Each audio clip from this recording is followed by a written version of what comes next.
No, de otra parte. Así. ¿De dónde me toma? De acá. Perfecto. ¿Cómo se toma acá? Bueno, gracias, Darío. ¿Cómo les va? Buen día. Perdón por la demora. Imposible el tránsito por la Senador Pérez. Eh, Difícil, ¿no? Difícil. Bueno, hoy vamos a charlar un poco de cómo se traduce esas circunstancias de la vida cotidiana. Por favor, muteen los micrófonos los que están por el Zoom.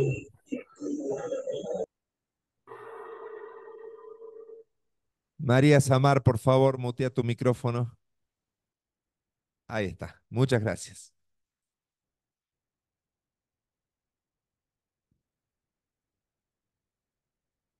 Sí,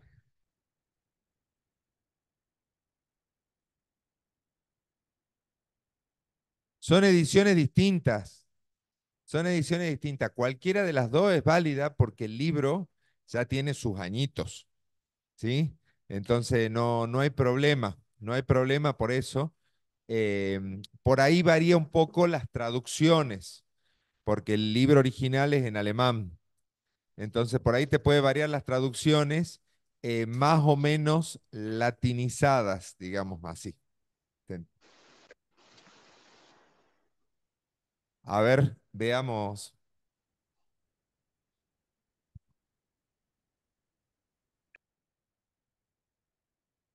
Este es el clásico. Fondo de Cultura Económico es la versión que más se usa, que es la de editorial mexicana, ¿sí? Pero porque la traducción por ahí es más acorde a nuestro uso cotidiano del lenguaje, ¿sí? Y este es el otro, este es el español. Ah, no, Fondo de Cultura Económica también, ¿sí? O sea que está bien, cualquiera de los dos es válido, ¿sí? Bueno, hoy vamos a comenzar con la teoría del Estado. Al respecto, yo les quiero hacer una aclaración. Yo el otro día les había dicho de que íbamos a hacer una pequeña modificación en el programa en cuanto a los ejes temáticos y íbamos a desarrollar primero historia de las ideas políticas para luego pasar a la teoría del Estado. Lo cierto es que tengo que volver sobre mis pasos porque en lo personal considero que el eje central de la materia es justamente la teoría del Estado. ¿Sí? Entonces, como tenemos pocas clases, arrancamos un poco más tarde y al mismo tiempo tenemos que prever las evaluaciones, entonces prefiero dedicarle más tiempo a la teoría del Estado, que es lo que normalmente los alumnos suelen plantear distintas dificultades, digamos, más que a la historia de las ideas políticas, que de alguna manera es lineal ese tema y lo podemos trabajar en casa, ¿sí? Sin ningún problema. Así que, bueno, por eso es que vamos a volver sobre cómo vamos a desarrollar los ejes temáticos. ¿Se entiende, no? Lo que estoy diciendo. Hoy vamos a arrancar con Heller, justamente con la teoría del Estado. Y les decía recién que la materia esta, como tengo entendido que hicieron en algunas comisiones de los trabajos prácticos del día lunes, ¿sí? Sirve cuando nosotros desarrollamos la capacidad de trasladar lo que vamos aprendiendo en clase o los conocimientos que Sí, adquirimos le del veo. libro. Este es para guardar. Bueno, Por está favor, bien. muteen el micrófono, Gabriela,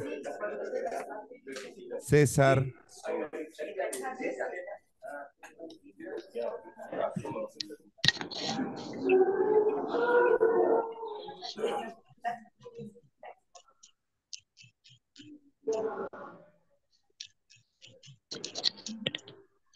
Si no, vamos a tener que mutearlos a todos directamente.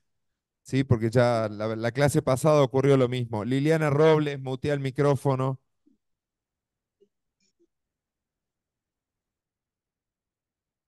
La idea de darle la posibilidad, digamos, o no mutear los manu militari, digamos así, radica en que quienes están conectados tengan la posibilidad de interactuar, no solo a través de las consultas en el chat, sino de manera verbal.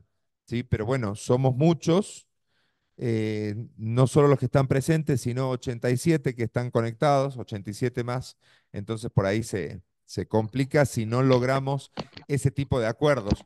Y a eso iba justamente. O sea, hay circunstancias, hay conductas que las desarrollamos de manera cotidiana y que no le damos un contenido o un sentido jurídico, social o político, ¿sí?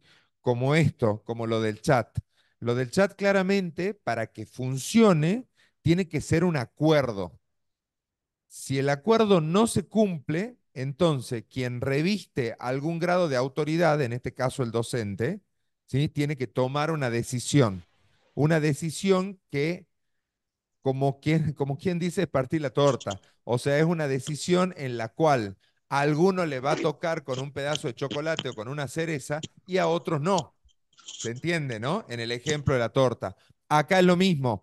Algunos se van a beneficiar pudiendo interactuar de manera verbal, que son ustedes los que están en el salón, y otros solamente lo podrán hacer por escrito en el chat. Somos estudiantes de abogacía, entonces tenemos que ser capaces de desarrollar y cumplir este tipo de acuerdos. Adelante, por favor. ¿Sí? Bueno, para eso vamos a estudiar esta materia, ¿sí? Y de eso se trata esta materia, de dar un contenido científico a situaciones que vivimos de manera cotidiana, ¿sí? Y que no sabemos por qué la hacemos, ¿sí? O capaz que tenemos una vaga idea de por qué cumplimos una determinada conducta, pero no tenemos o no somos capaces de verbalizar de manera técnica o científica por qué estamos comportándonos de esa forma. ¿Se entiende? ¿Se entiende a lo que voy? Bien. Entonces, cuando hablemos de teoría del Estado, tenemos que abordar un concepto básico, digamos, y es que el Estado no aparece en la evolución política y sociológica del ser humano, no aparece de manera casual, sino que ha formado parte de una suerte de acumulación de distintos conocimientos dados a través de distintas épocas de evolución, como decía recién, ¿sí? Y que necesariamente necesita de la existencia de un grupo humano, ¿sí? En esto se diferencia del mundo de la naturaleza. ¿Por qué? Porque el mundo de la naturaleza está dado, está dado. ¿Nosotros lo podemos llegar a modificar? Sí, seguramente. ¿Sí? Todo el advenimiento de las corrientes que tienen que ver con el cuidado y protección del medio ambiente nos hablan de eso, ¿sí? De cómo el ser humano puede modificar, y normalmente no en sentido positivo, ¿sí? Cómo puede modificar la naturaleza. Pero sin embargo, la naturaleza en sí misma es algo que ya está dado, ¿sí? Que ya nos viene dado. ¿Está claro? Entonces, cuando hablamos de Estado, necesariamente tenemos que hablar de un grupo humano. Y si hablamos de un grupo humano, estamos hablando de personas que se distinguen en la evolución de la paleontología, se distinguen y hoy tenemos el Homo sapiens, o sea, una persona que cuenta con raciocinio y que entiende que puede desarrollarse de mejor manera viviendo en grupos, viviendo en sociedad. Entonces, nuestro punto de partida para comenzar a hablar de la teoría del Estado es la realidad social. Ese va a ser nuestro punto de partida.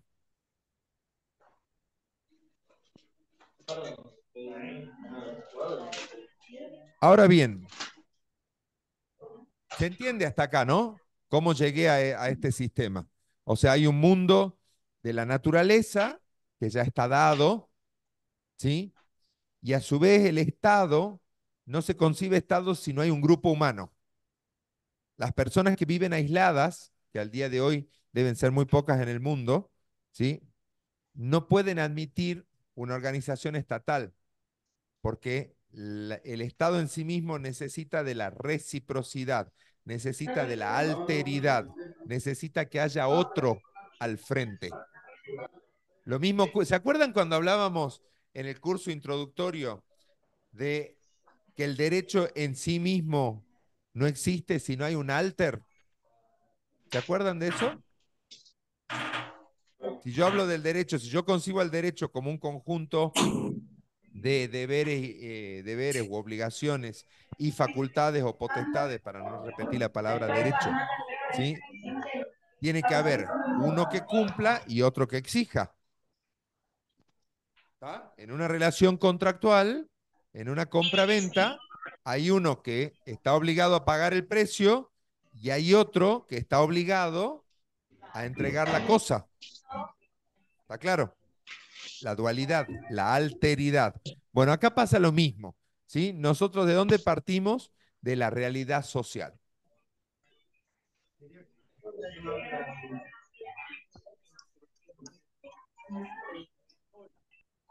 Seres humanos viviendo en el mundo necesitan, repito, O sea que la naturaleza, apretar abajo.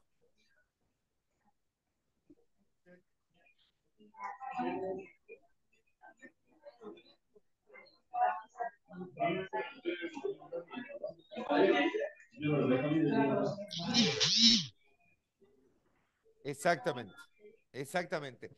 En realidad no es que la naturaleza se organiza sola, ¿sí? Porque Hay gente que tiene el micrófono abierto. el concepto de organización, Hay Escalante gente apaga el que se está micrófono. enganchando y tiene el micrófono abierto, por eso hay ruido. No es que, ahí voy, no es que se organiza sola, porque la idea de organización, la idea de organización es predicable respecto de los grupos humanos. Por eso es que prefiero hablar de algo que está dado. Exactamente. Por la ley natural, para no entrar en las creencias de cada uno. Cada uno decidirá, digamos, si la ha creado Dios o quién ha creado la naturaleza y qué tipo de Dios y con qué alcance. ¿Sí? Hay una ley natural que es algo dado. Desde el punto de vista filosófico, ¿sí? Esto se traduce en el ente y el ser. No sé si han visto esa parte. El ente como el sujeto que está y que se adecua en sí mismo. Por ahí no, hace rato que no enseño filosofía, sí, pero sí me acuerdo de esto. Mientras que el ser, ¿qué es lo que tiene? ¿Cuál es la diferencia entre el ente y el ser?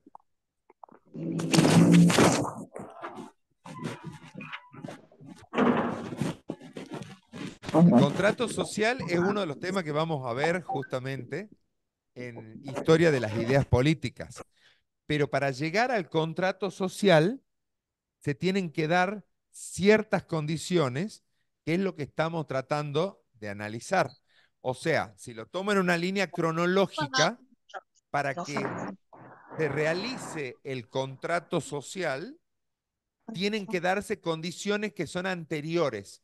Y a eso es a lo que me estoy refiriendo. ¿Sí? Tiene que haber una realidad social. Es medio abstracto el tema, ¿no? Bueno, lo siento, pero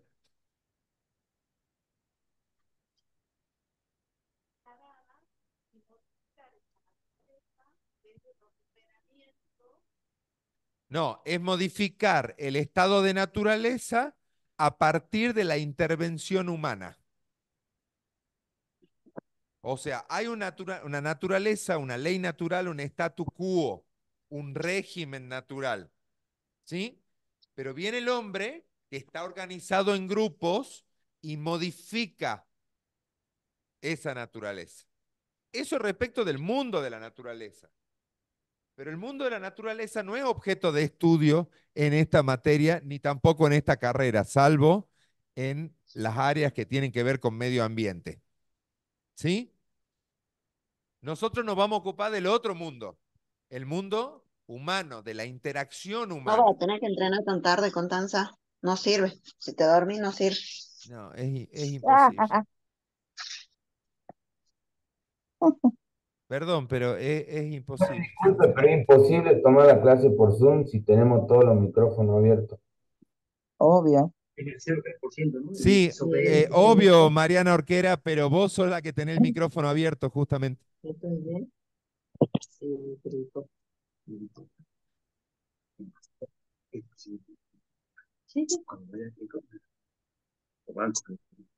Exactamente. el primer inicio de la agenda. ¿Alguien sabe de dónde se mutea a todos acá? Profe, fíjense las opciones que usted tiene en la computadora del general. Igual a los chicos, Alejandra Sala, Luis, Jael, Laura, Mariana Orquera, Soledad, no entienden y les decimos en el grupo también interno que por favor bloqueen los micrófonos y tampoco lo entienden. Estamos desde hace rato, más de 20 minutos, pidiéndoles por favor que bloqueen los micrófonos. Por respeto, por lo menos, si desean no estar en la clase, porque Todos si lados lo estarían en mismo. clase se darían cuenta de que estén en el micrófono Ese abierto. es el costo de la ubicuidad y del sistema híbrido.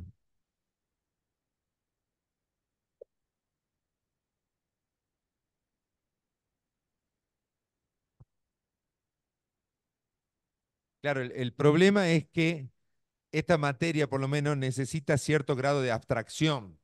Entonces, cuando estamos logrando el grado de abstracción, volvemos a cero porque no sé quién no quiere desayunar y bueno, en fin.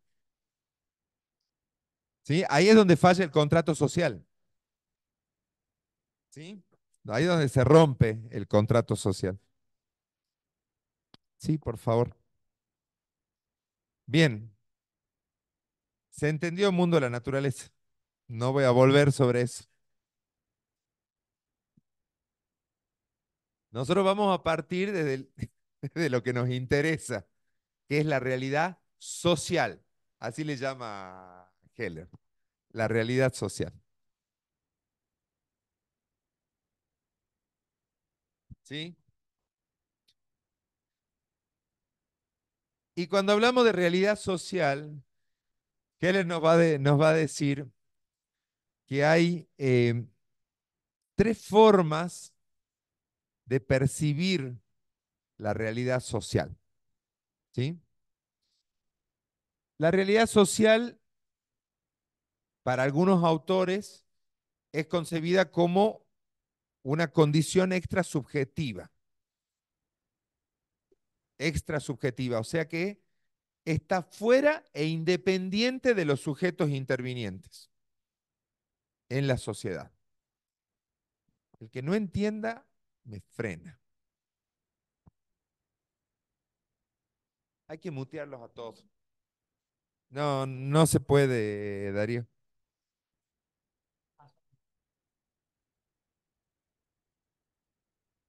Perdón por molestar, pero eh,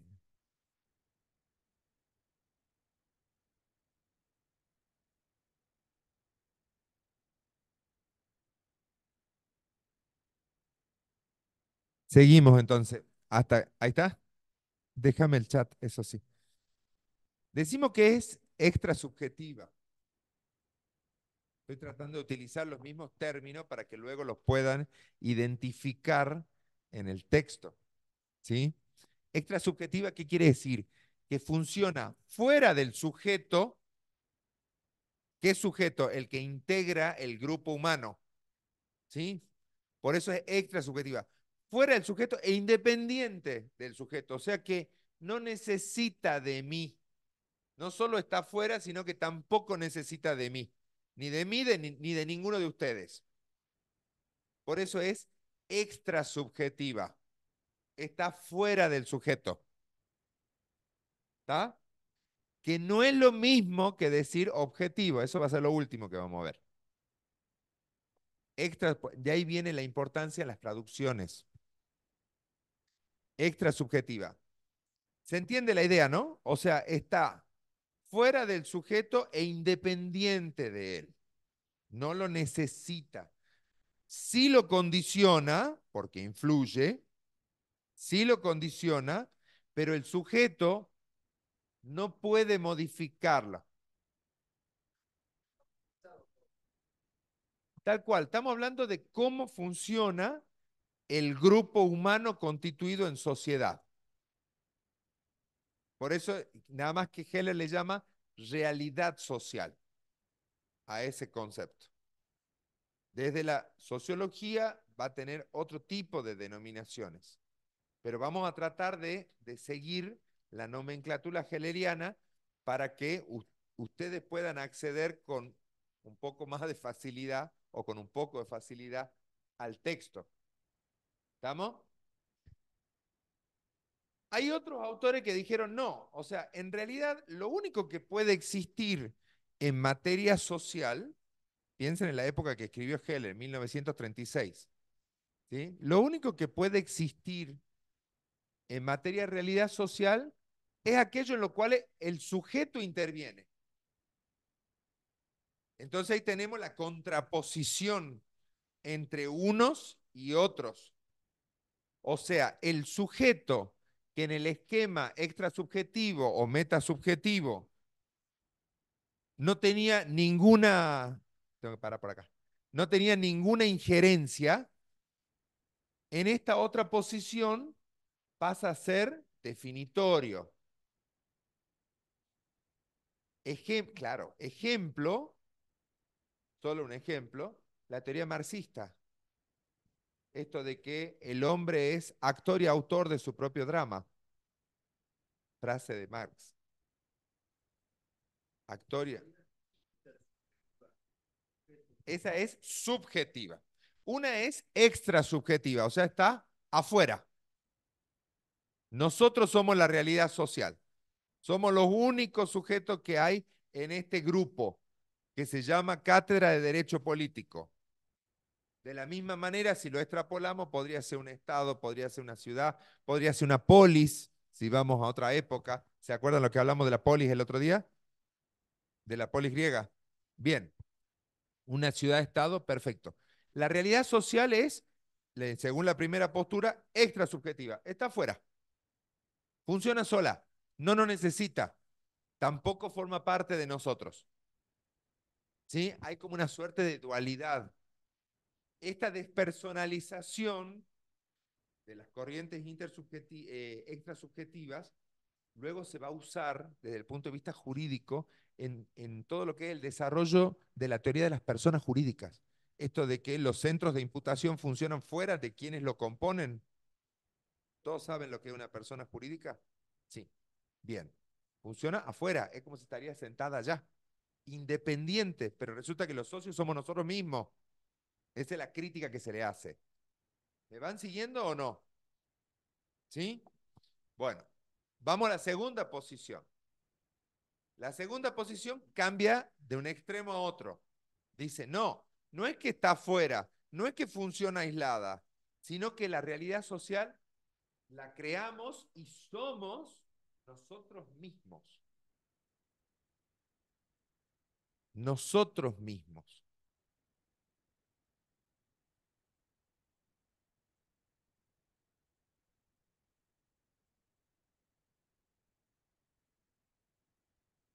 ¿Estamos?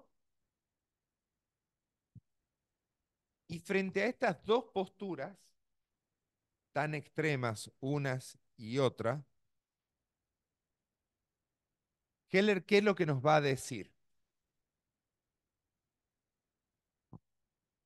Una de las mejores formas de entender este librito, que por ahí trae dolores de cabeza, pero una vez que se lo comprende es apasionante.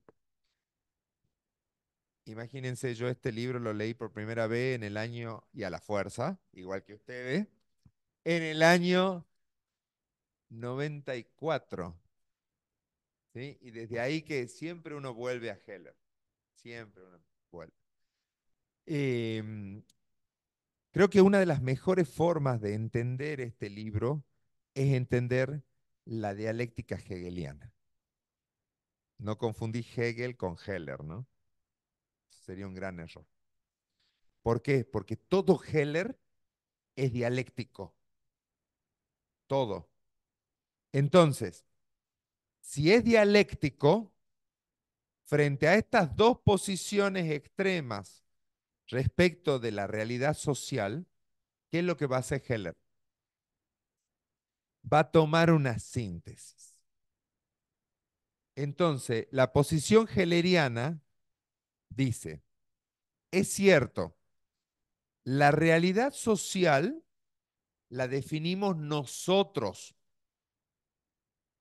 pero existen circunstancias y condiciones que son ajenas a nosotros y que sí nos limitan o nos condicionan, valga la redundancia, nos condicionan para que hoy seamos lo que somos. ¿Se entendió? O sea, ¿nosotros podemos definir? Sí. Ya voy a ir a un ejemplo. ¿Podemos definir? Sí. Con lo cual pareciera ser que es la teoría subjetiva la acertada. Pero también hay condiciones que tienen que ver con condiciones naturales, con condiciones históricas, con condiciones económicas, culturales, etcétera, que de alguna forma repercuten en las decisiones y en el margen de decisiones que nosotros podemos tomar como grupo para definir nuestra realidad social. ¿Ahí se entendió? Ejemplo. Y cuando empecemos a hablar de ejemplo, podemos teorizar todo lo que quieran, politizar todo lo que quieran, porque para eso son las universidades, ¿sí? Politizar en el buen sentido, porque estamos justamente en la materia de derecho político, pero hay que tratar en la medida de lo posible y por respeto a todos, de no ideologizar las opiniones. ¿Estamos? Entonces yo voy a poner un ejemplo. Según la Constitución Nacional, nosotros cada 4 años tenemos la posibilidad de elegir quién va a ser el titular del Poder Ejecutivo Nacional, entre otras, entre otros derechos que nos da la Constitución, entre muchos derechos más. ¿Sí? Cada 4 años tenemos esa posibilidad. Y así podemos cambiar de un extremo a otro. Podemos ir de un modelo a otro de acuerdo a lo que decida la mayoría. ¿Estamos hasta ahí? ¿Estamos de acuerdo? Ahora, el que gana no es que solamente va a realizar o va a llevar adelante su propio modelo acompañado por quienes lo votaron. Supongamos todos los de este lado me votaron a mí. No es así, porque esa sería la posición subjetiva. Hay una mayoría que define cómo quiere que sea la realidad social. Pero claro, Heller nos dice, no es solo eso, porque afuera de este grupo, existen condiciones y circunstancias de distinta índole que van a condicionar el margen de decisiones que yo puedo tomar. Ejemplo, condiciones de tipo económicas. Si como pueblo, si como país, si como república estamos debiendo plata que han pedido en gobiernos anteriores, las decisiones que yo hoy pueda tomar necesariamente van a estar limitadas por esos compromisos que como grupo adquirimos en otro momento y en otra gestión. ¿Se entiende el ejemplo? Bien, para eso sirve esto. Siempre, cuando ustedes estudien cualquier materia, siempre tienen que plantearse lo mismo. Che, ¿y esto para qué sirve? ¿Soy capaz de ponerlo en un ejemplo concreto? ¿Sí? Bueno, entonces lo que se explica de manera teórica a través de estos tres posicionamientos respecto de lo que es la realidad social, tenemos que ser capaces, tenemos que ser capaces de bajarlo a un caso concreto, de construir un ejemplo. ¿Sí? En esto siempre hay que seguir a una frase de Einstein que a mí me encanta y que la repito siempre, y dice de que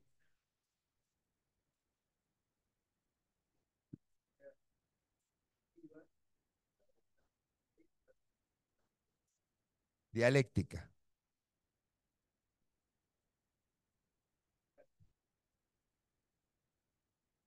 La segunda, la que solo la definimos nosotros, es la posición subjetiva.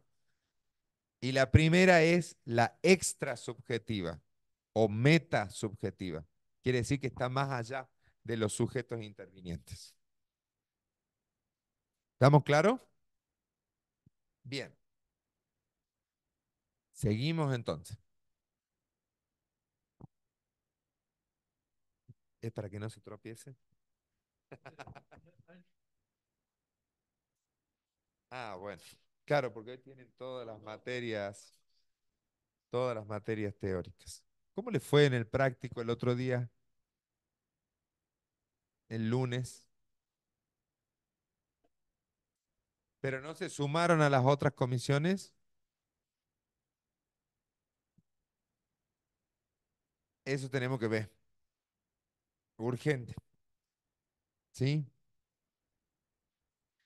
Acá preguntan, ¿cómo se llama esta tercera posición? Es la posición dialéctica, la posición hegeliana. En la medida de lo posible, chicos, les pediría que traten de sumarse a alguna de las comisiones, ¿sí?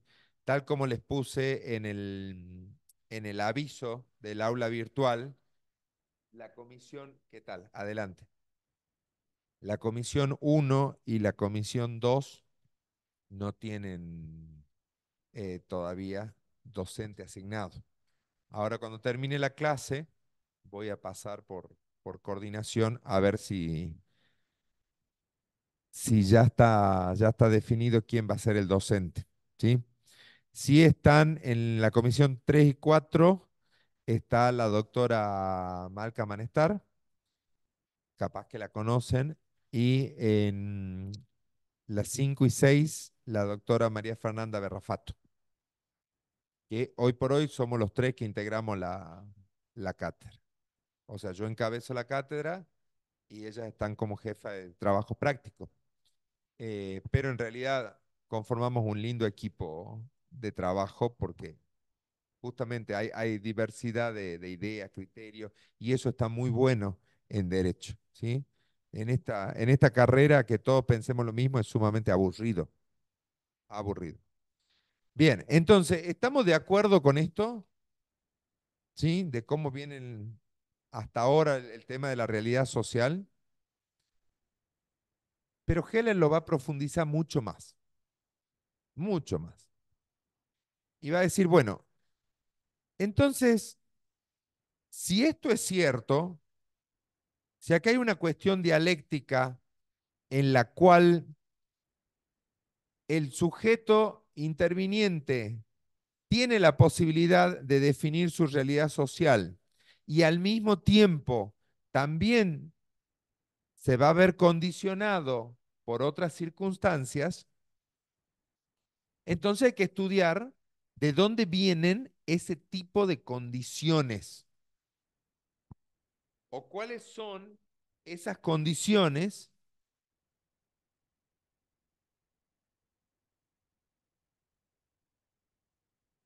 que determinan la toma de decisiones. Acá me dicen de que ya está nombrado el docente de la comisión 1 y 2. Y es más, me pone, hubo clase esta semana.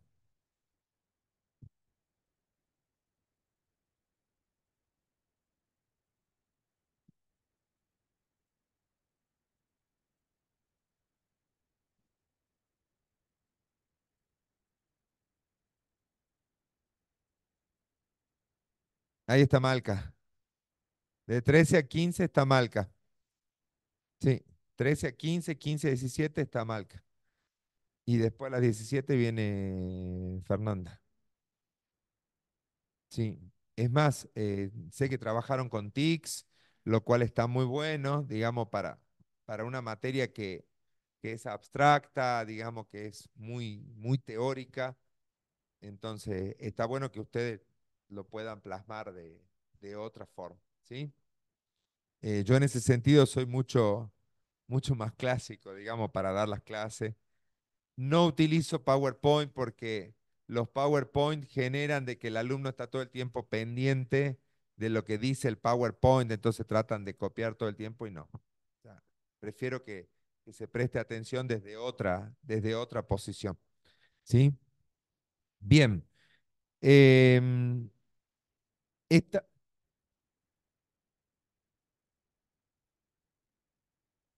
claro, lo que dice Heller en este punto es lo siguiente.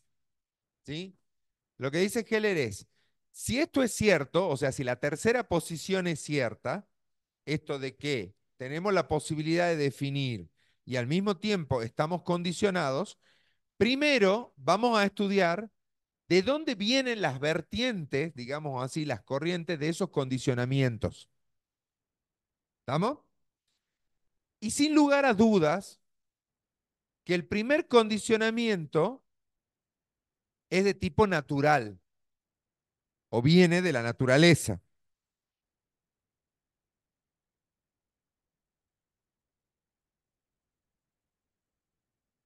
Viene de la naturaleza. A ver,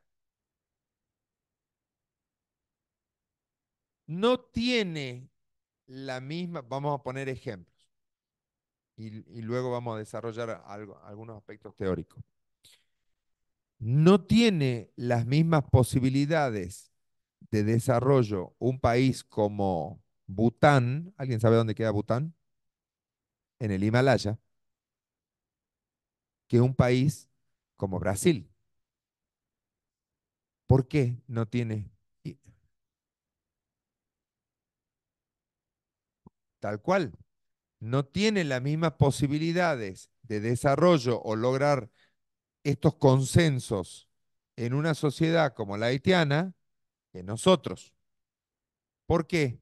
Porque las condiciones naturales de donde se desarrolla ese grupo, de donde habita ese grupo, de dónde van a repercutir las decisiones que tiene ese grupo, ¿sí? No son las mismas. Sí. Ujú.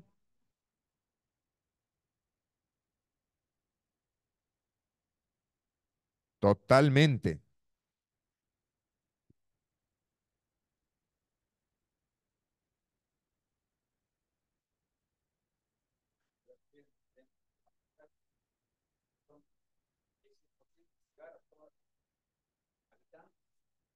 No tiene que ver con eso, sino que las circunstancias naturales de la geografía, uno es un país que está en medio de las montañas, y no cualquier montaña, sino la cordillera del Himalaya, y otro es un país que tiene llanura, selva, picos, etcétera. A eso me refiero. Entonces, las posibilidades de lograr estos acuerdos o, digamos, del contenido de estos acuerdos van a estar limitadas por las condiciones geográficas, sin lugar a duda, sin lugar a duda. Esto me hace acordar a un político de la década de los 90, quizás los que son de más o menos de mi edad se van a acordar, que hizo todo un acto para entregar unas computadoras acá en la zona de la Puna, hasta que alguien se acercó y le dijo, che, no hay luz, no hay luz. ¿Se entiende? Ahí está el condicionamiento natural. Ahí está el condicionamiento natural. Puedo,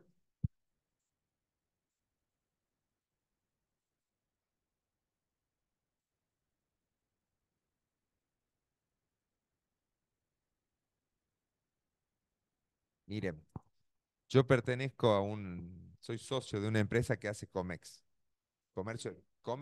exterior. Y hace poquito, hace menos de un mes, estuve en el interior de Brasil. El interior, no el Brasil que nosotros conocemos, el de la playa, el de los tragos. No, no, no. Donde están las plantaciones. ¿Sí? Una de las cosas que más me sorprendió, primero que es una inmensidad, ¿no? O sea, yo estuve en Mato Grosso do Sur. Es una inmensidad, yo no conocía, pensé que iba a una selva, y en realidad no es una selva, es una llanura tropical. O sea, hasta el infinito, plantaciones de soja, sorgo y maíz, pero hasta el infinito. ¿Tá?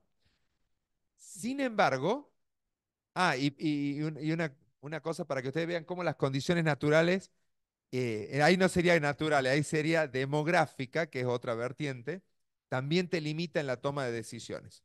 Era la primera vez que iba, entonces le pregunté a alguien que estaba en el grupo, le digo, che, le digo, ¿cómo es Campo Grande? Campo Grande es la capital de Mato Grosso do Sur. Entonces me dice, es como Córdoba. Yo estudié en Córdoba, conozco muy bien Córdoba, amo Córdoba.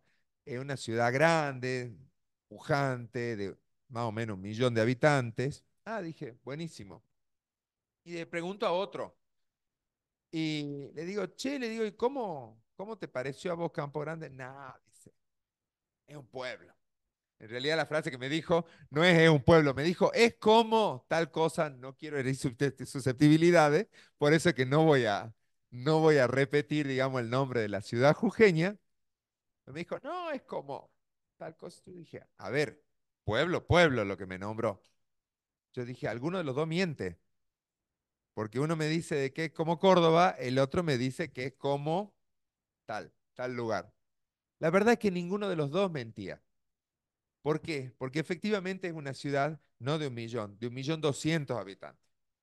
Una ciudad grande, pujante, hermosa, muy bonita, Campo Grande. Pero claro, volviendo a quien me dijo que era Córdoba, Córdoba es Córdoba en un país de 50 millones de habitantes. O sea, Córdoba es una ciudad de 1 millón de habitantes en un país de 50 millones de habitantes.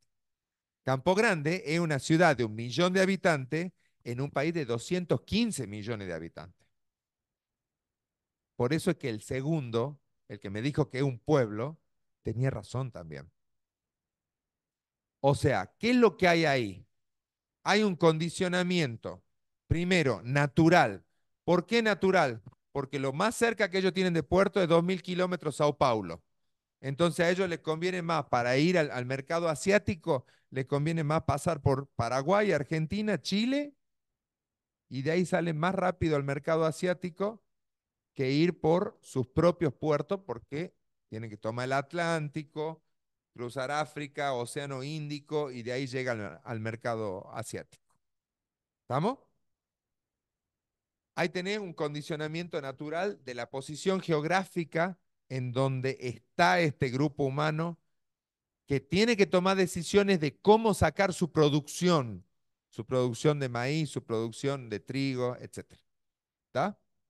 Tienen que tomar decisiones. ¿Hay un condicionamiento natural? Sí. Al mismo tiempo, hay un condicionamiento demográfico. ¿Por qué? Porque en un país con 215 millones de habitantes, que tenga 1 millón, no le cambia la historia a nadie. No deja de ser un pueblo. ¿Se entiende? A eso es a lo que me refiero, de los condicionamientos.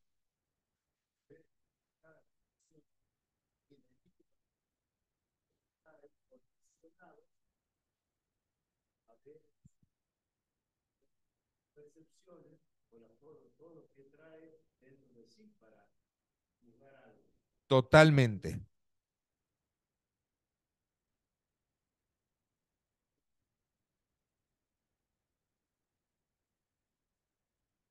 Esa vamos a ver ahora, es cierto. Es correcto lo que vos apuntas. Bien, Acá dice Liliana, es la realidad social y territorial que referencia Heller. Los condicionamientos. Bien, estamos hasta ahí, ¿no? ¿Me van siguiendo? Y respecto de estas condiciones naturales que modifican o interfieren en la realidad social en el modelo helleriano, él las clasifica de dos maneras. O dice que hay como dos corrientes. Una corriente naturalista, que también hay que tener en cuenta la traducción.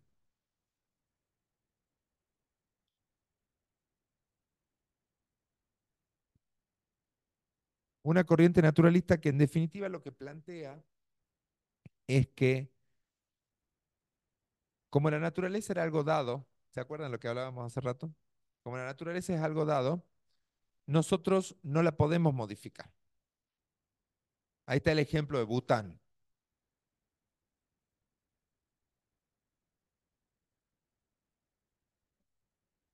¿no? Eso dice la tesis naturalista respecto de los condicionamientos naturales de la realidad social, ¿sí? Que no se puede modificar, pero no porque tengamos una prohibición, sino porque ya está dada, ¿sí? Y por supuesto, la otra posición, que se le llama la posición racional o racionalista, lo que, lo que plantea es, sí, perfecto, está dado, pero el sujeto,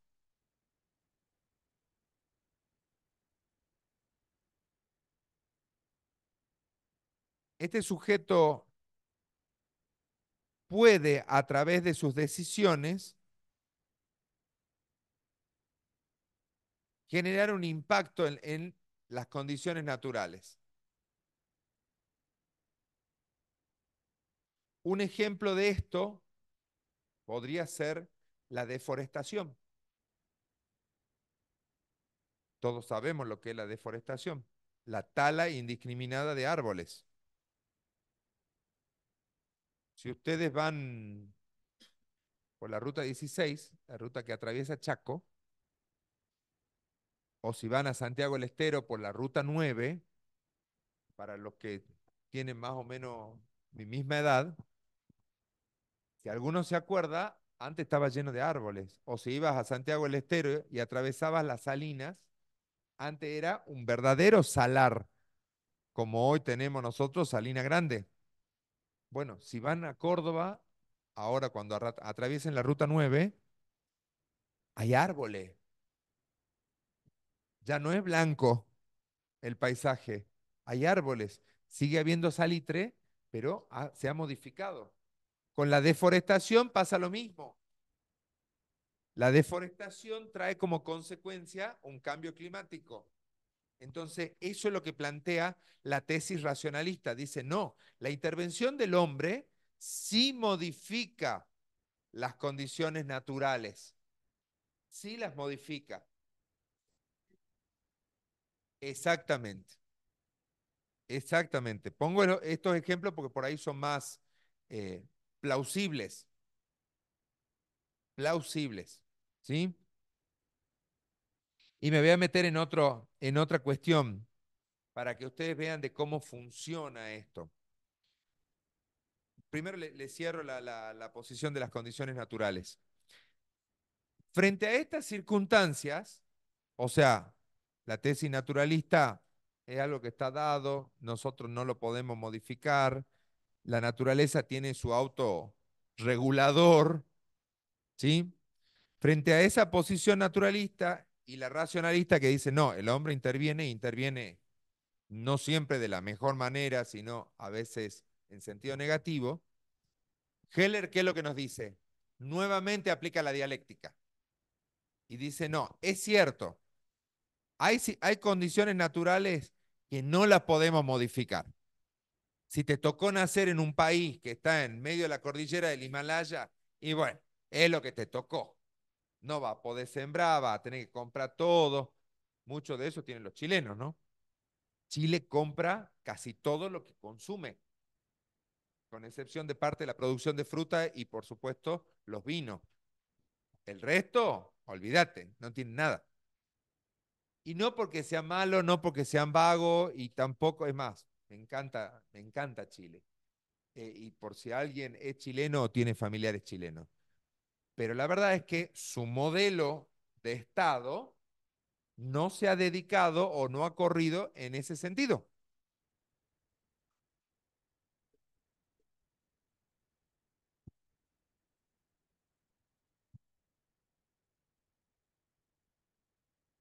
La Panamericana, sí,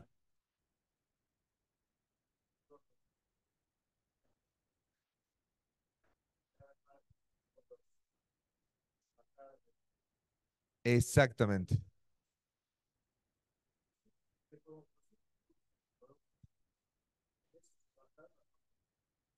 Perfecto, pero yo decía de las cosas que consumen, de lo que consumen. Exactamente, exactamente, porque su modelo está armado en ese sentido, tal como apunta acá el compañero. ¿Sí?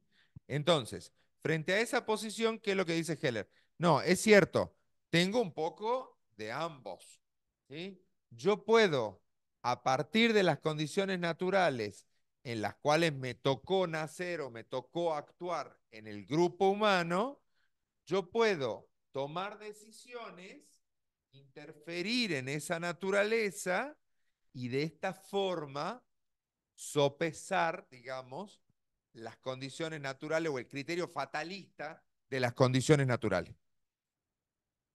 ¿Estamos hasta ahí? ¿Sí? Bueno, ahora yo le voy a poner un ejemplo local. Insisto que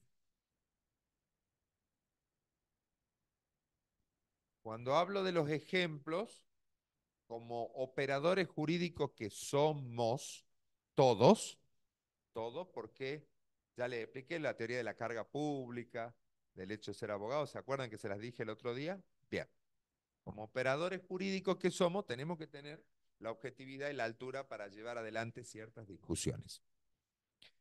¿Alguien sabe por qué las comunidades aborígenes dicen de que el litio no se toma?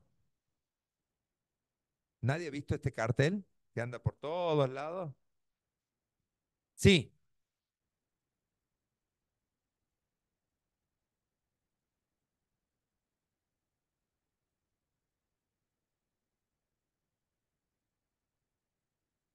Ujú, ujú. Por ahí viene el tema. ¿Alguien más que quiera aportar algo?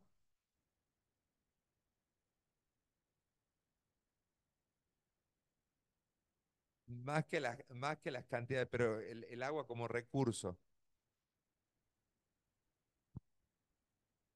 Despacio, por favor, porque si no me confundo.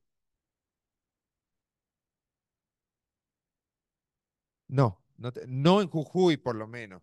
Si tenés el caso de la Barrick en San Juan, la Barrick contaminó 3 veces el mismo río y 3 veces ha dejado sin agua a toda una ciudad. A ver, yo se lo voy a explicar bien sencillo el tema, porque todos los aportes tienen algo de verdad. Pero esto de que el agua no se toma, hay que hacer algunas aclaraciones. En el proceso de extracción de litio se necesita grandes volúmenes de agua.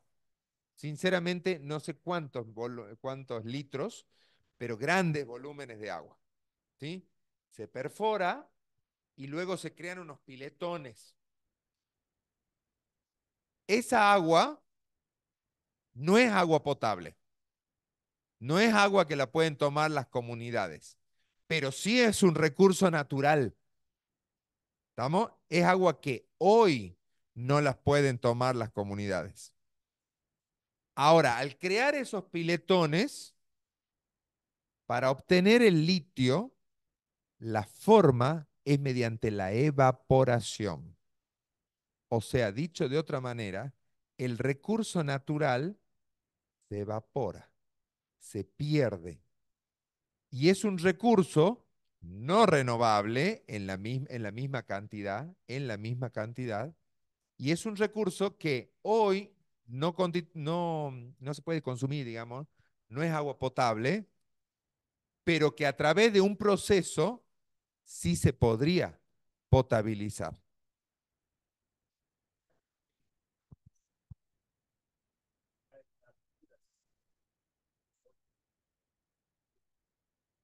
Ese es el sistema que tienen en Dubái. En Dubái, no, en Dubái hacen eso. En Dubái tienen un sistema en el cual hay unas plantas que toman agua marina,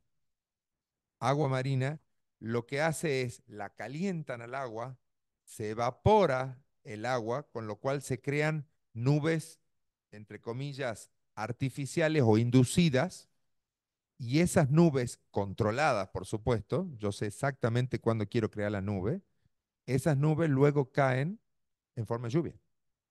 Y el agua que cae es agua marina potabilizada.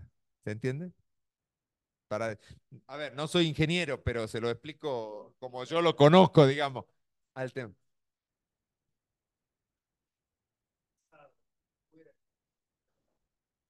Exactamente, que en el caso de Jujuy es el litio. ¿Estamos?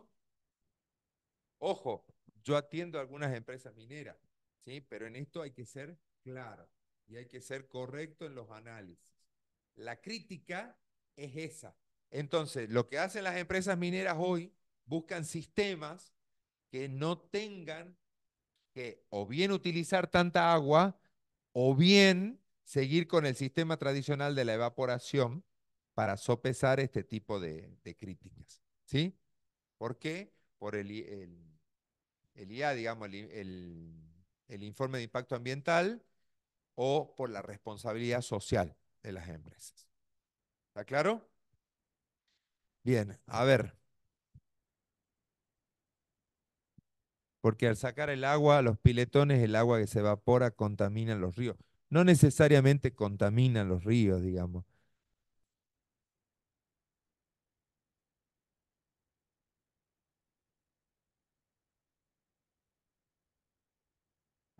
Bien, bueno, ¿por qué traía este ejemplo a colación? Porque nos habla claramente de cómo las condiciones naturales de alguna forma influyen en nuestra realidad social. ¿Sí? Entonces trato de ponerles ejemplos locales. Fíjense que yo no hago mérito. Yo lo único que estoy haciendo es, como se dice, un informe. O sea, les explico, y no con palabras muy técnicas, cómo es el proceso para la obtención del litio y cuál es la crítica que se le hace. No digo ni que está bien ni que está mal. Y les cuento cómo es en otros lugares, como es el caso de Dubái, por ejemplo. Bien, eso respecto de las condiciones naturales de la realidad social. También tenemos condiciones culturales, que hace rato planteaban por este lado. Condiciones culturales. Profesores, Jujuy todas las vertientes son agua potable, agua rica, tenía entendido por la demanda de agua, seca todo alrededor del litio. Sí, yo lo que tengo entendido es que el agua que se obtiene justamente por la perforación en la explotación del litio no es agua potable. Eso es lo que yo tengo entendido. Bien, hablábamos de las condiciones culturales, esto de que también quienes integran los grupos humanos se encuentran limitados o se encuentran circunscriptos, ¿sí? Por su historia, por las tradiciones del lugar donde nacimos. Fíjense que por el tipo de lenguaje, esa es otra limitación o es otro condicionante. Pero en esto de las condiciones culturales, nos vamos a detener en algunos casos en particular y siempre tratando de objetivizar el estudio de las condiciones culturales. Acá partimos de la base del alter, ¿no? O sea, tiene que haber otra persona al frente. Tiene que haber un escenario de pluralidad. No, esto no se aplica para el que decidió ser ermitaño. No funciona. ¿Sí? Acá sí o sí tiene que haber alteridad. Y cuando yo hablo de grupos humanos, lo digo en sentido genérico, porque en sentido estricto yo tengo que hacer una distinción.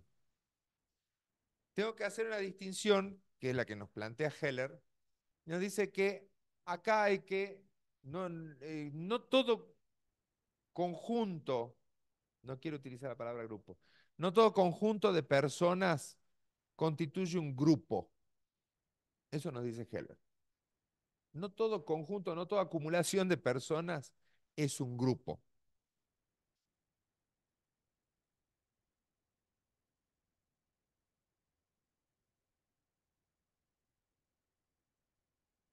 Y no es un grupo porque hay ciertos grupos o hay cierto conjunto de personas, perdón, hay cierto equipo. Estudiaba sustantivos colectivos ayer en mi rol de papá eh, y me planteaban la diferencia entre el equipo y la multitud como sustantivo colectivo. Hay una diferencia. El equipo puede estar disperso, la multitud siempre está en un mismo lugar. ¿Está bien? O sea, para que ustedes vean cómo estudiando sustantivo colectivo con un chico de cuarto grado, uno puede seguir aprendiendo. Bueno, acá pasa lo mismo, ¿sí? Equipo de personas, multitud de personas, como ustedes quieren llamarle, pero vamos a excluir la palabra grupo, ¿sí? Hay momentos en donde estas multitudes de personas, ¿sí? Actúan de una determinada manera, pero por el solo hecho de que están en multitud, donde se diluye la individualidad de cada uno de los participantes. Y no solo se diluye la individualidad, sino que al mismo tiempo, como estamos en multitud, perdemos algún grado de conocimiento y convencimiento de lo que estamos haciendo. No me pidan que lo repita porque no soy textual. ¿Se entendió?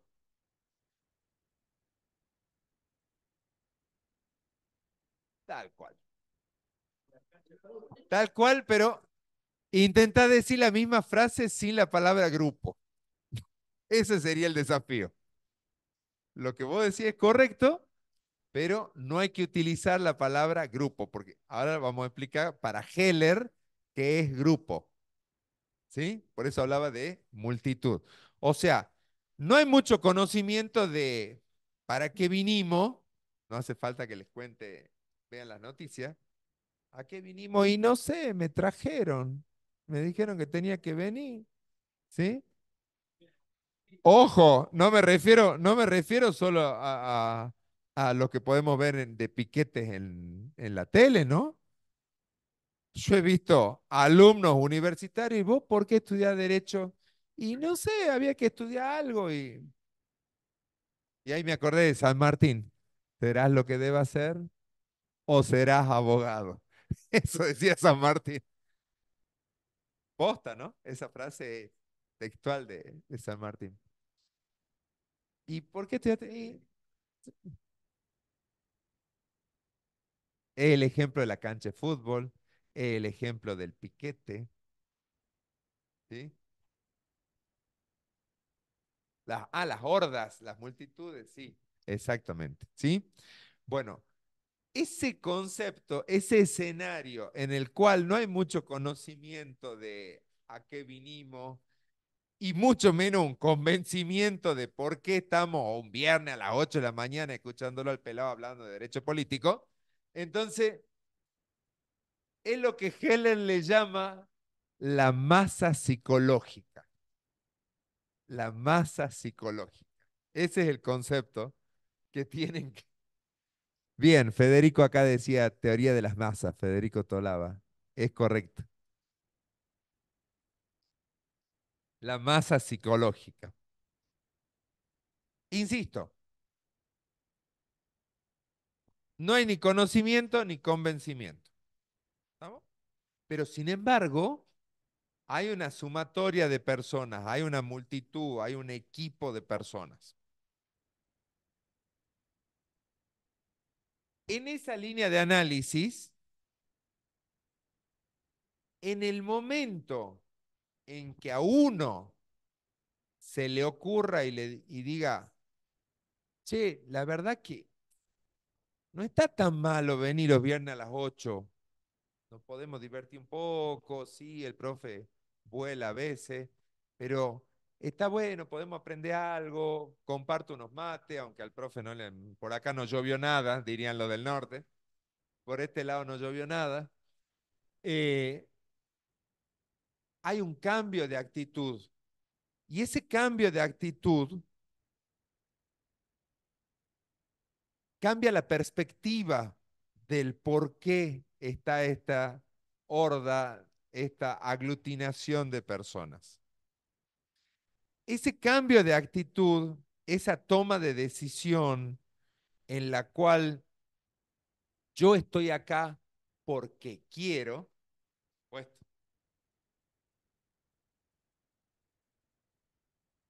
ve, cumplió efecto el estímulo. Cuando yo cambio de actitud y paso de estar sin conocimiento y sin convencimiento a querer estar donde estoy, es lo que Heller le llama el acto de sentido. El acto de sentido.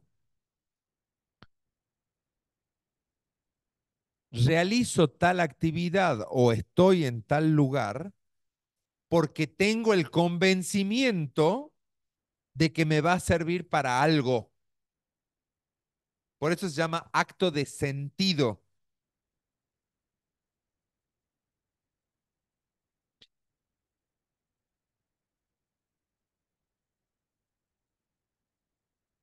Como dirección.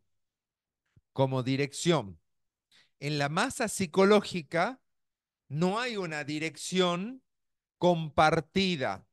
Ojo, la masa psicológica también ha sido objeto de estudio y profundización, sobre todo en los procesos totalitarios. Sobre todo en los procesos totalitarios, la masa era llevada para un lado y llevada para otro. Y cuando hablo de procesos totalitarios, no necesariamente me refiero a lo de la primera mitad del siglo XX, que es la idea que uno normalmente asocia. Hay otro tipo de procesos que pueden ser tildados de totalitario y que tienen vigencia en la actualidad, para un extremo y para otro, ¿no? ¿Sí? O sea, esto es como la esclavitud. O sea, cuando uno piensa en la esclavitud, piensa en las personas de raza negra que estaban con los grilletes. No, no, no. O cuando habla de los piratas existen en la actualidad, claro que existen. El Océano Índico está lleno de piratas. Nada más que al loro lo han cambiado por una bazuca y al parche lo han cambiado por un telescopio. ¿Entienden la diferencia? O sea, la humanidad va evolucionando y es fantástico estudiar eso justamente, la evolución de la humanidad. Muchas gracias. Decíamos, cuando la masa psicológica cambia esta perspectiva y o bien adquiere el conocimiento o adquirido el conocimiento lo direcciona, o sea, genera convencimiento, para actuar de determinada manera o bien para permanecer en un determinado lugar, Heller le llama el acto de sentido, este cambio, este clic que se hace. Y luego del acto de sentido, la masa psicológica muta y ya deja de ser un cúmulo de personas para pasar a constituir un grupo. Sí, los piratas del asfalto también es otro ejemplo, Tolaba. Es cierto, es correcto.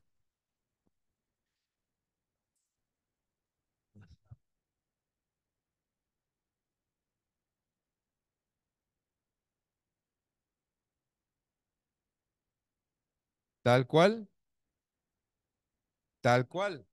Resulta de que, a ver, voy a tirar otra y que yo por ahí tiro cosas para que ustedes mismos contesten, ¿no? O sea, es como una provocación sana. Digamos, se habla de que nosotros abolimos la esclavitud, año 1913.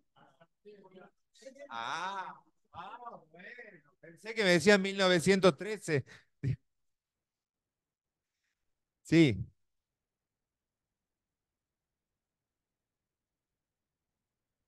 exactamente.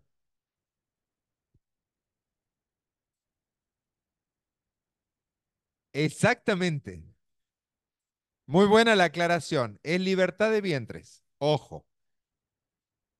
Pero aún así, y aún en la interpretación más amplia del tema, nosotros tenemos, en 1945, cuando se crea la Organización de las Naciones Unidas, y claramente los países no son iguales. Claramente. Porque vos tenés un Consejo de Seguridad en donde hay ciertos que tienen coronita, que son miembros permanentes, y hay otros que van rotando. Entonces, ¿de qué igualdad entre los hombres me habla? Eso no existe. Por eso, los 5 miembros del Consejo de Seguridad. ¿Está? Que son los que ganaron la guerra. Entonces, estas son las preguntas que tenemos que hacernos para formarnos, digamos, como abogados. ¿Está claro? Bueno, entonces decíamos, cuando ocurre este acto de sentido, la masa psicológica cambia y deja de ser masa y pasa a ser grupo. Ahí es cuando Heller utiliza la palabra grupo. ¿Sí?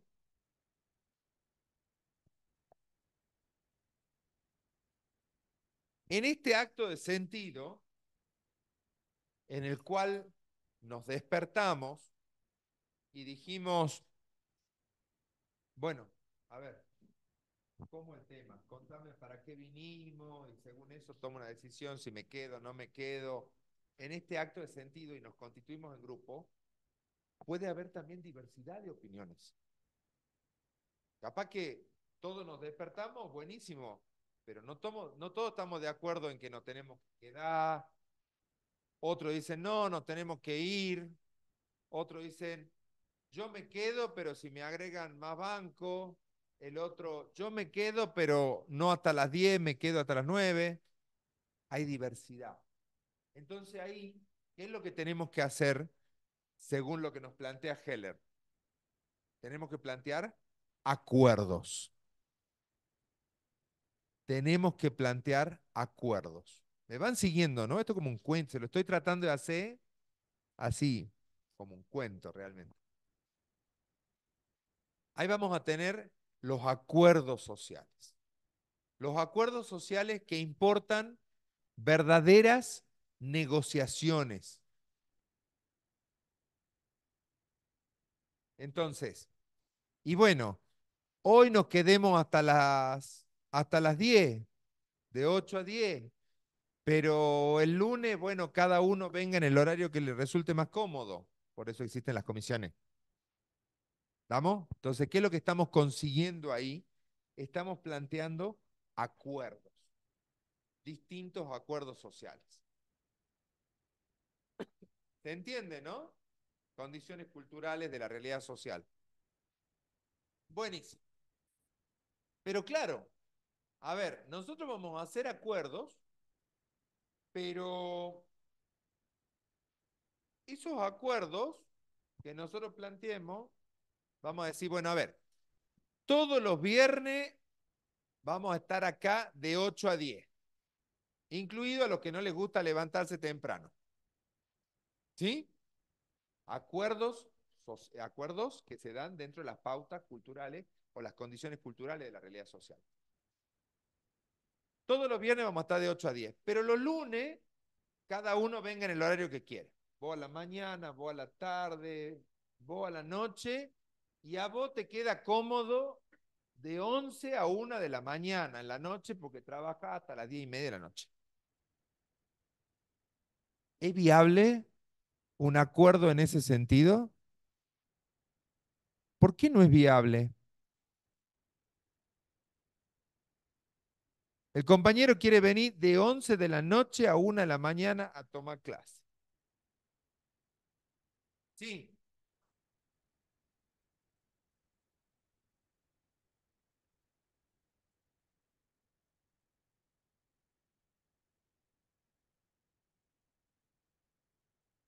No, porque capaz que son varios, ¿no? Capaz que las dos últimas mesas del fondo dicen, sí, la verdad, che, que está bueno. Salgo del gimnasio a las 10, 10:30 me voy a escuchar al profe. ¿Sí? No tiene que ver con el número, tiene que ver con qué. ¿Ustedes pueden venir a la facultad a las 11 de la noche? ¿Por qué no pueden venir a la facultad? Porque está cerrada. Porque la facultad tiene un determinado horario. Es ese factor externo, muy bien, ese factor externo, y que está establecido en una norma que dice, che, la facultad funciona desde las 8 de la mañana hasta las 10 de la noche. Es el régimen que tiene la UNA y casi todas las universidades. Ese es el horario. Ese condicionante, que es un horario, se llama ordenaciones sociales. Ordenaciones sociales.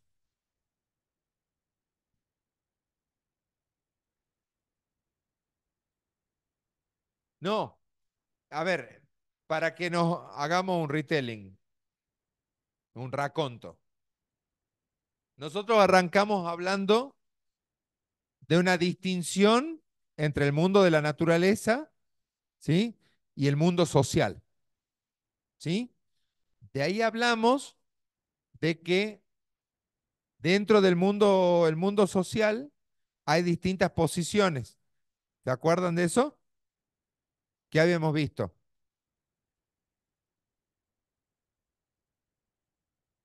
Muy bien. ¿Sí? Y también dijimos que había condiciones naturales que influían en la realidad social. ¿Se acuerdan de esto? Bien. Luego vimos que había condiciones culturales que influyen en la realidad social. Ojo, estoy tomando naturales y culturales, pero podría tomar religiosas, históricas, en fin, estoy tratando de agrupar porque insisto que las clases son pocas, así que tenemos que ir rápido, ¿sí? Vimos las condiciones naturales, las condiciones culturales. Ahora vamos a hablar de las ordenaciones sociales. Las ordenaciones sociales también son condicionamientos. Condicionamientos que vienen de dos vertientes. Algunas ya están establecidas desde que nosotros nacimos. Una ordenación social establecida desde que nosotros nacimos es el lenguaje. A nadie nos preguntó si queríamos hablar español o castellano, como le quieran llamar. Nadie nos preguntó y nos dijo, che, ¿usted prefiere hablar español? ¿Prefiere hablar inglés, alemán, portugués? No. Nuestra sociedad tiene una ordenación social que dice que el lenguaje oficial de la República Argentina es el español. Fin de la historia. ¿O no? ¿O alguno de ustedes le preguntaron? ¿Estamos? Entonces, ¿son condicionantes? Sí, son condicionantes. Hubiera sido mucho más fácil hablar otro idioma. El español es re difícil de aprender. La gramática española es muy complicada en comparación con otros idiomas. A nosotros no nos cuesta porque es nuestra mother tongue, digamos, o sea, nuestra lengua oficial. Es natural, tal cual. Pero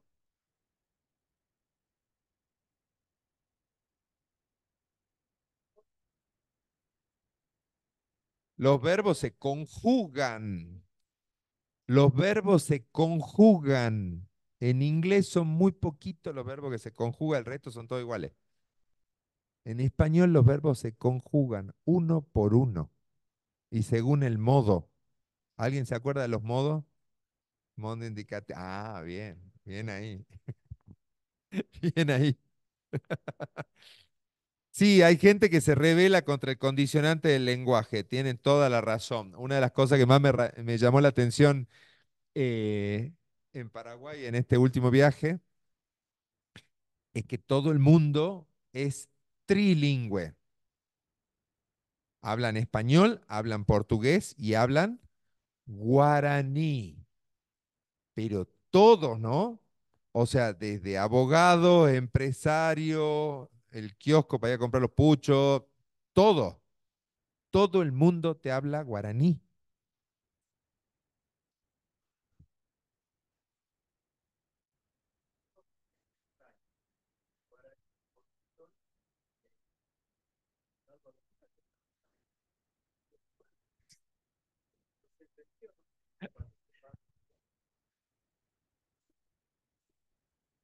Tal cual, tal cual. Yo aprendí una sola palabra en guaraní que es ajá, que quiere decir anda para allá. Es lo único que pude aprender. Nada más. Sí, ajá, es anda para allá. Hay gente que se revela contra este condicionante, lenguaje inclusivo, es por la realidad social del Paraguay totalmente, en Bolivia el aymara, tal cual.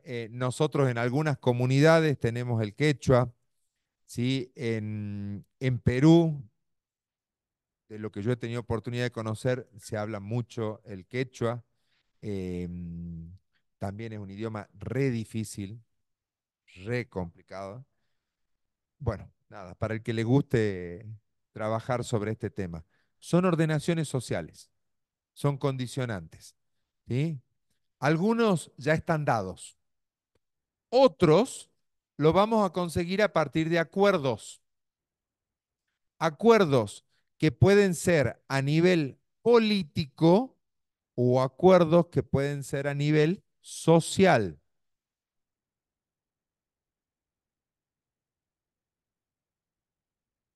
El catalán, ese es otro ejemplo.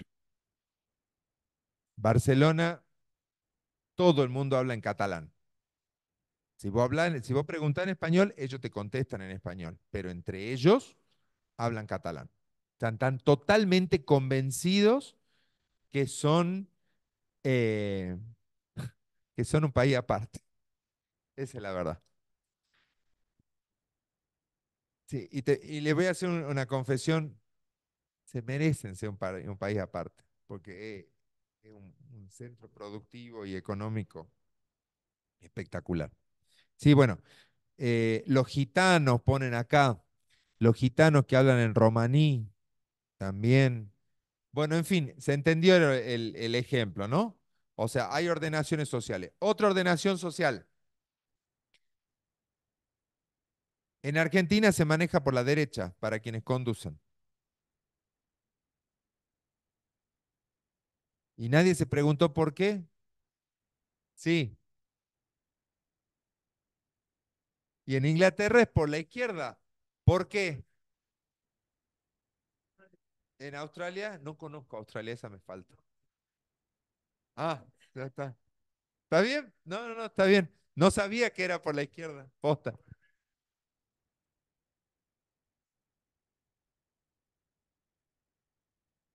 Claro, porque ellos eran del Commonwealth. Exactamente. Y la mitad de África. Em, decíamos, son consensos que se han logrado y que ahí sí, que son anteriores a nosotros mismos. Los semáforos es el ejemplo típico de ordenación social. Los semáforos. Nosotros nacimos y ya estaban los semáforos, porque tampoco soy tan viejo, digamos. O sea, ya estaban los semáforos. Y es algo que nadie lo cuestiona. Nadie lo cuestiona, aun cuando en Jujuy varios tengan la visión de que el amarillo es para que pasen los últimos 20 autos. ¿Sí? Pero, bueno, sí, es cierto. Entonces, eh,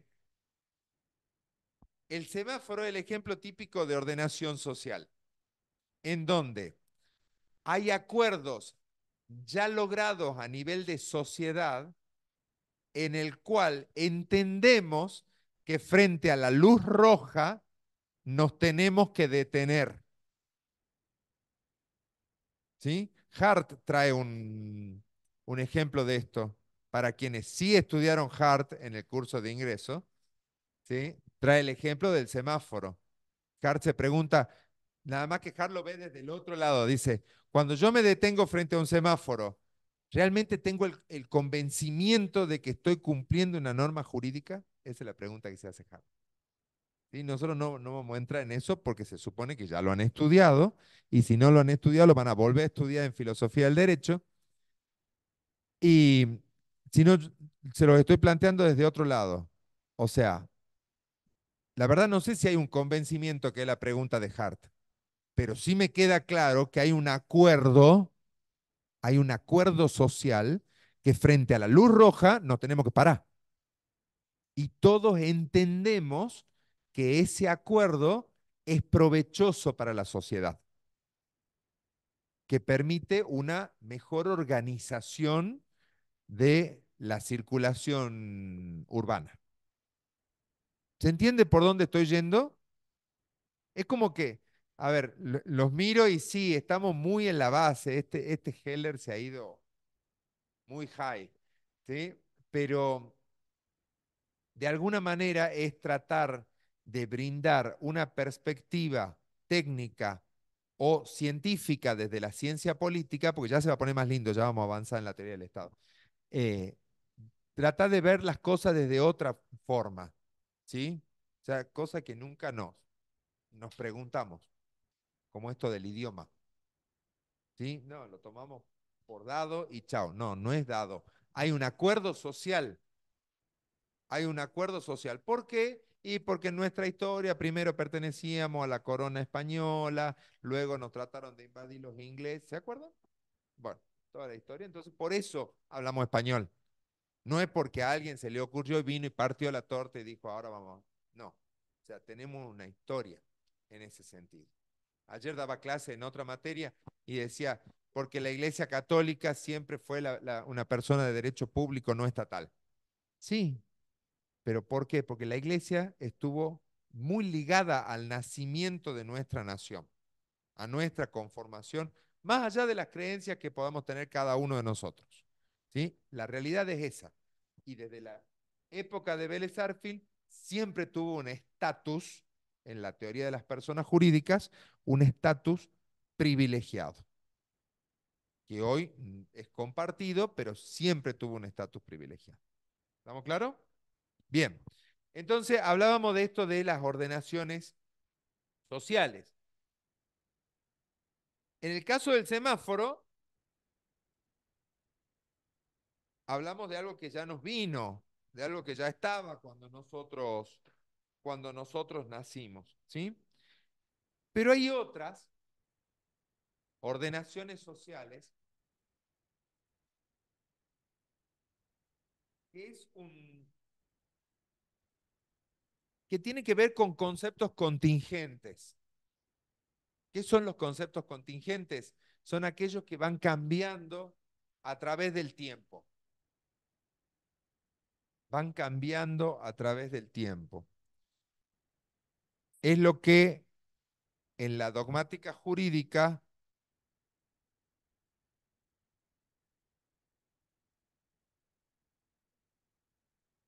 se llama conceptos jurídicos indeterminados. Conceptos jurídicos indeterminados.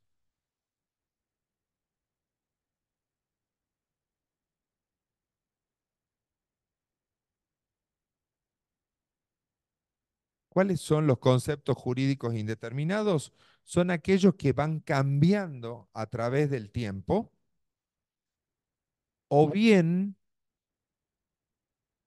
que el contenido de los mismos se los atribuye quien lo usa al concepto jurídico indeterminado.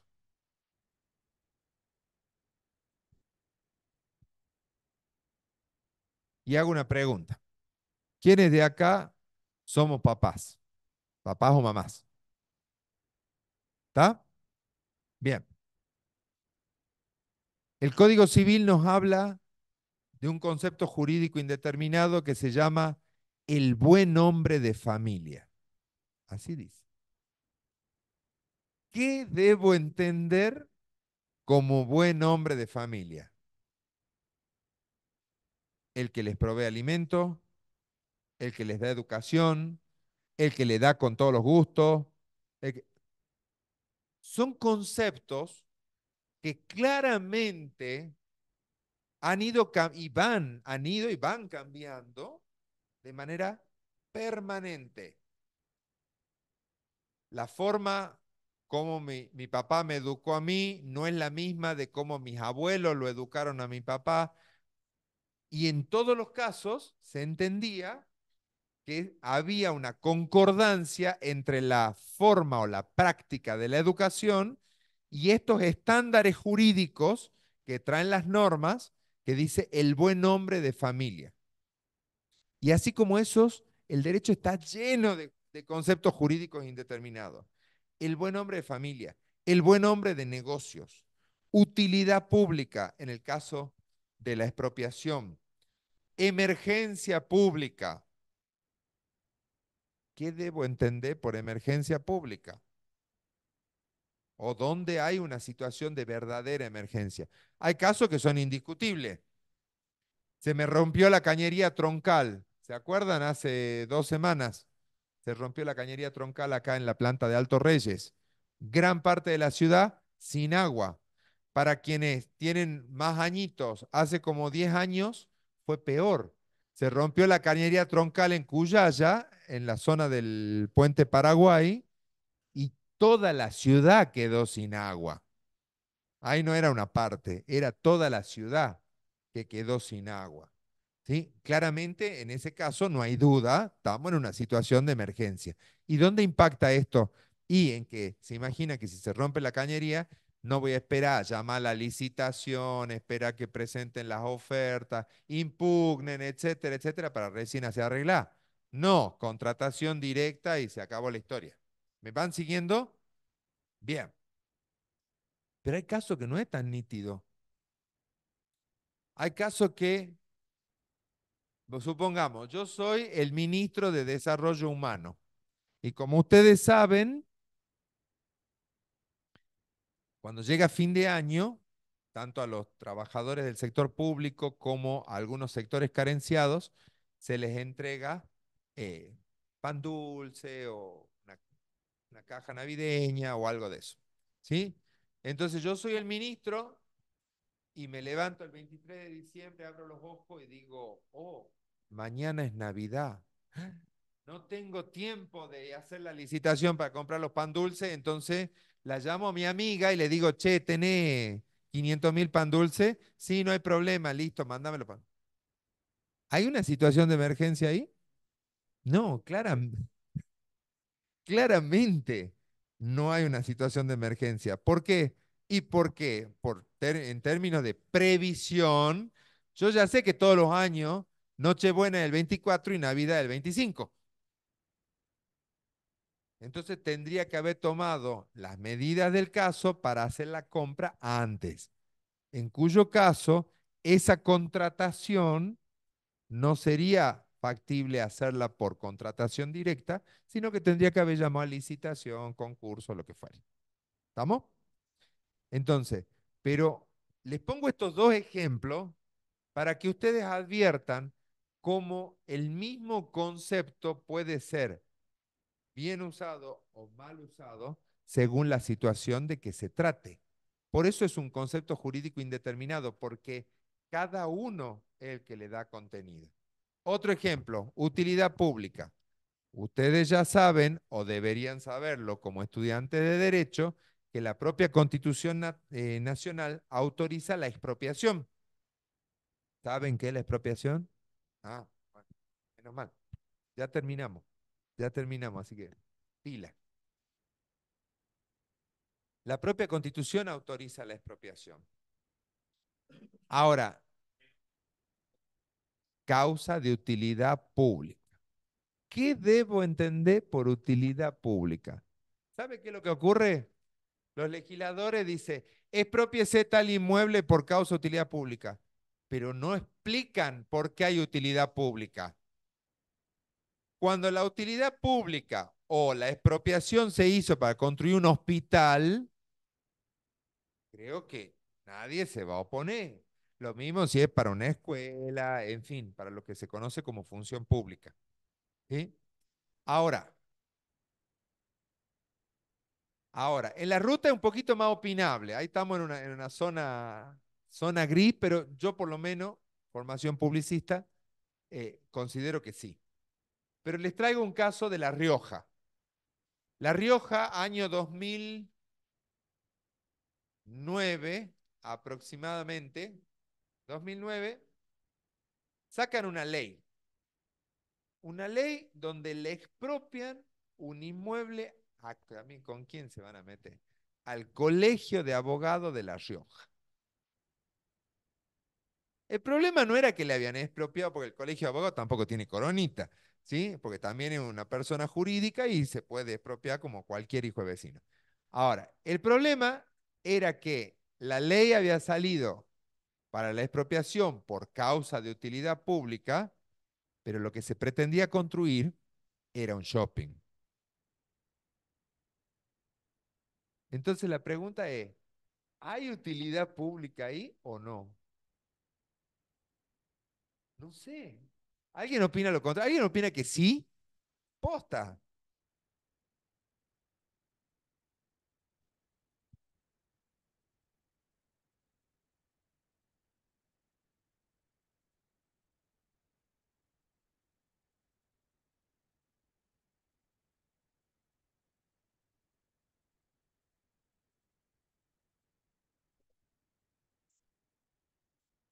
Bueno, eso es lo que sostenían los legisladores. Esa era la posición, que va a generar fuente de trabajo y que qué sé yo. Por supuesto, se judicializó, como era de esperarse, ¿sí?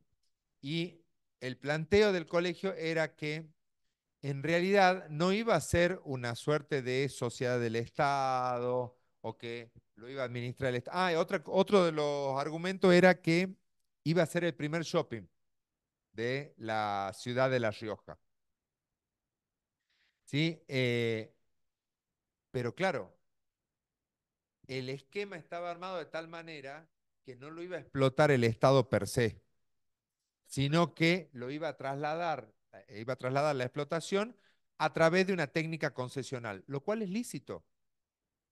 Ahora, a la postre, lo que hay que preguntarse es si se cumple o no el requisito de la utilidad pública que prevé la Constitución Nacional. Bueno, dije que no iba a ideologizar. Puede pasar en cualquier parte, totalmente.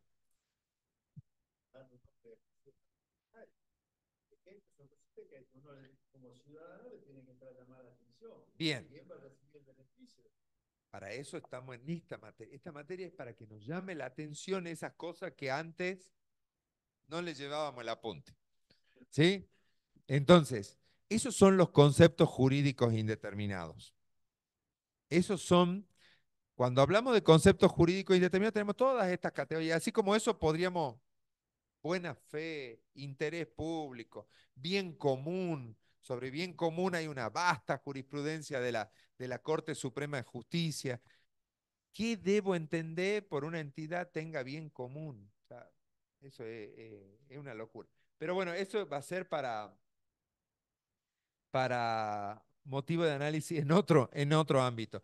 El negocio para los amigos está vedado, sí. ¿Cómo terminó lo de La Rioja? Nada, se declaró la nulidad y claramente volvieron para atrás, ¿sí? En eso terminó lo de La Rioja.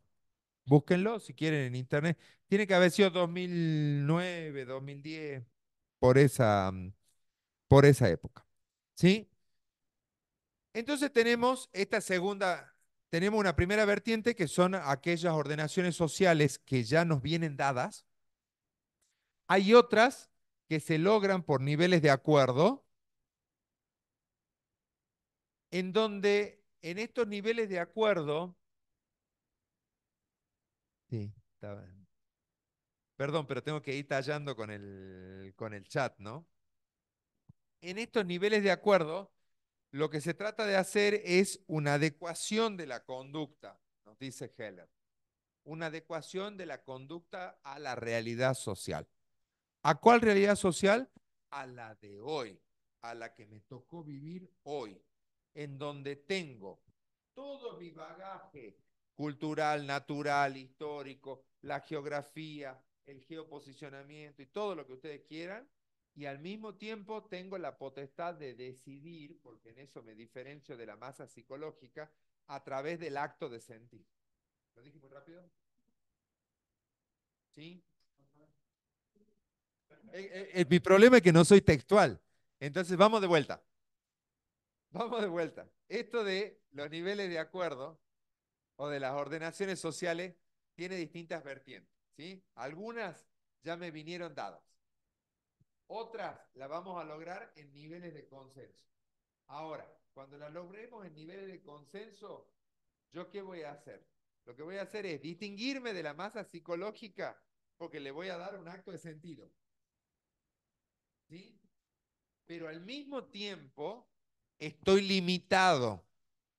Estoy limitado ¿por qué? Por las circunstancias naturales, culturales, históricas, económicas, los ejemplos que fuimos dando. Yo salgo presidente hoy, no puedo hacer lo que quiera. Hay varios compromisos que ya fueron adquiridos por nuestra nación, por nuestra república. ¿Sí? No me puedo apartar. Podré renegociar, pero no puedo desconocer. ¿Se entiende la diferencia? ¿Estamos? Entonces ahí hay una limitante. Soy presidente hoy. Ya tengo una situación económica que viene, buena o mala, eso lo definirá cada uno. Pero ya tengo algo que no puedo desconocer. ¿Puedo tratar de modificarlo? Sí, pero no puedo desconocerlo. ¿Está?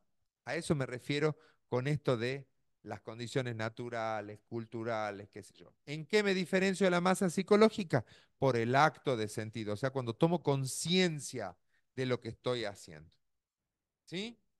En las ordenaciones sociales, vuelvo a repetir, hay una gran vertiente que ya está dada y hay otra, ¿sí?, que nosotros la generamos. Generamos estas reglas de conducta. Para generar, y con esto termino, para generar esta regla de conducta, después lo voy a retomar la próxima clase, se genera una repetición de hábitos, primeramente. Cuando esa repetición de hábitos adquiere regularidad y estabilidad, psicológicamente entramos en el convencimiento de que es bueno, que es provechoso para el grupo continuar con esa repetición del hábito. Y cuando tomamos conciencia de que es provechoso, de que esto es, o sea, que favorece, que es bueno para el grupo, cuando tomamos conciencia, ya deja de ser hábito y pasa a ser regla de conducta.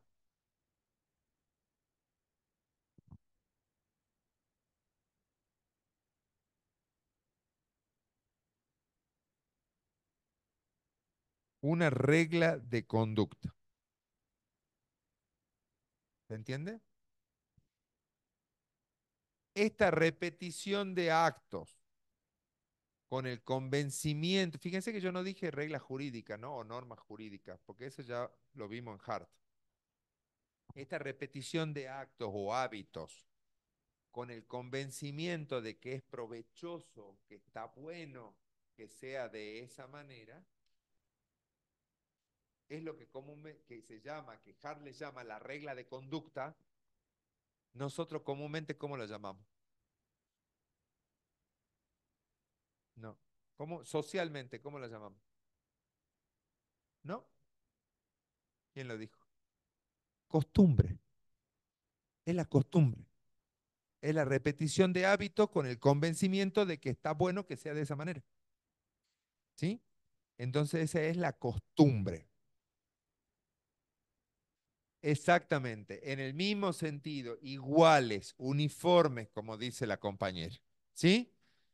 La costumbre es el sumum de las ordenaciones sociales. Fíjate que yo no hablo de derecho, porque estoy hablando de realidad social.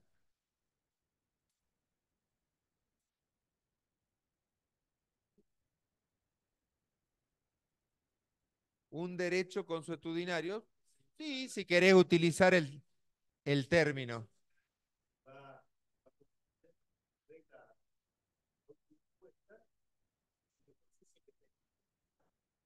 No está autoimpuesta, está consensuada, porque tiene que haber un hábito más un acuerdo. Pero digamos que ya está, se instala en el grupo social sin necesidad de que esté escrita. Exactamente. Tomándolo de uno sería no ser un derecho positivo, sino de un derecho consuetudinario, típico del derecho internacional. El derecho internacional está lleno de derecho consuetudinario. Sí, querías hacer una pregunta ya.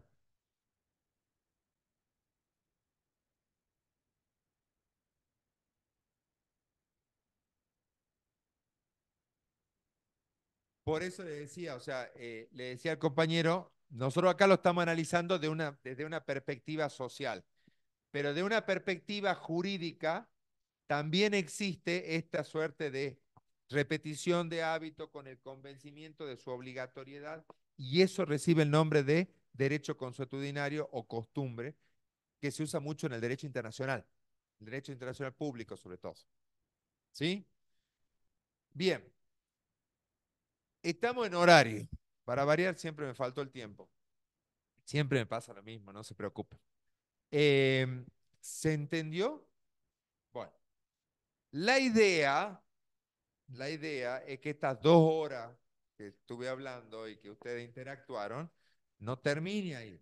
La idea es que ustedes vayan al libro y traten de identificar todas estas cuestiones que desarrollamos en la clase en el texto, para que de esa manera les resulte más llevadero, les resulte más fácil acceder a la lectura, porque reconozco que es medio complicado al principio.